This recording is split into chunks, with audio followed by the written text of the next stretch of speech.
Shalom saudara sekalian, hari ini Rabu 13 Mei 2026, Matius 19 ayat 6. Masih menjadi perenungan kita, konteks Mother's Day. Saudara, kalau kemarin kita melihat bahwa Tuhan membenci perceraian, tapi seringkali karena hubungan yang terus dipelihara ternyata tidak semakin baik, malahan semakin melukai. Maka seringkali pihak yang terluka lebih memilih jalan bercerai, supaya tidak mau terluka lebih dalam.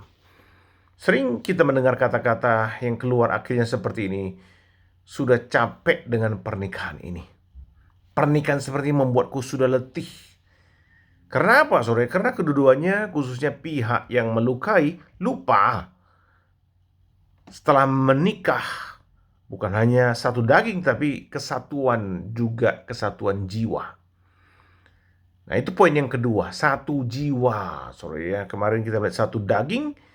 Nah, kalimat dalam Penggalan ayat ke-6, apa yang dipersatukan Allah. Dipersatukan Allah. Dipersatukan dalam bahasa Yunaninya, suze uknumi, saudara. Arti-artianya adalah bersama-sama satu kuk, disatukukan. Atau bersama-sama satu kuk yang sama, yang telah diciptakan oleh Tuhan buat mereka. Sebuah kuk yang memampukan dua ekor lembu untuk menarik beban bersama. Masing-masing saling berbagi tugas sehingga beban menjadi tanggungan bersama, tidak dikerjakan sendiri-sendiri, tapi dikerjakan bersama sehingga beban menjadi lebih ringan. Nah, suze uknumi adalah dipersatukan dalam menanggung beban. Beban apa, saudara ya? Beban mental, beban jiwa, beban sosial. Banyak sekali beban, saudara, dalam kehidupan kita, dalam dunia ini, beban keluarga ini. Mengapa satu orang yang bikin malu atau gagal, tetapi keduanya bahkan satu keluarga bisa malu atau merasa gagal? Karena itu kuknya sama. Mengapa satu orang yang naik pangkat, tetapi keduanya bahkan satu keluarga merasa bangga dan bersorak bersama karena kuknya dipakai bersama? Kuk sebagai suami istri dipakai bersama. Kuk sebagai keluarga, semua anggota keluarga menggunakannya bersama-sama, mengenakannya bersama. Bahkan ini berlaku juga dalam satu tubuh Kristus, dalam gereja. Ada kuk yang kita kenakan bersama saat gereja bergumul dengan banyak hal, saudara. Maka kita bersama-sama memikul kuk itu sehingga menjadi ringan. Ini namanya satu tubuh Kristus. Jadi satu jiwa, satu mental dengan istri. Maksudnya apa sih praktisnya? Kalau kita mengatakan kita satu jiwa dengan istri.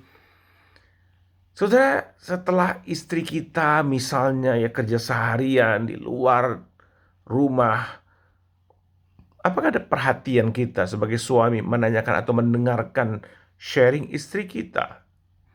Itu belajar menghargai dan berbagi dengan perasaannya. Bisa jadi dia terluka di tempat kerja, atau dia punya pengalaman baru di tempat kerja. Perhatian suami, telinga suami menjadi tempat dia berbagi keletihan atau sukacita jiwanya. Atau mungkin dia terlalu capek dalam mengurus anak-anak di rumah. Saudara, itu namanya mengenakan kuk bersama, berbagi satu jiwa, satu mental, saudara ya. Satu perasaan, satu pikiran. Ada juga hal-hal yang sering suami tidak sadari, saudara ya, misalnya mempermalukan istri di depan umum, di depan teman-temannya. Itu sebenarnya sama dengan mempermalukan diri sendiri. Teriakin istri itu sama dengan teriakin diri sendiri.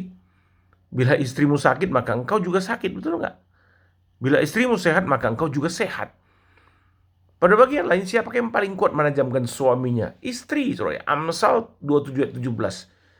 Besi menajamkan besi, orang menajamkan sesamanya. Apa yang ditajamkan? Hikmatmu, bijaksanamu, kasihmu, kepekaanmu, kemurahanmu, kebaikanmu, kesabaranmu, kelemah lembutanmu. Menajamkan di sana artinya memoles engkau supaya lebih baik, yaitu menuju seperti Kristus. Amin, saudara.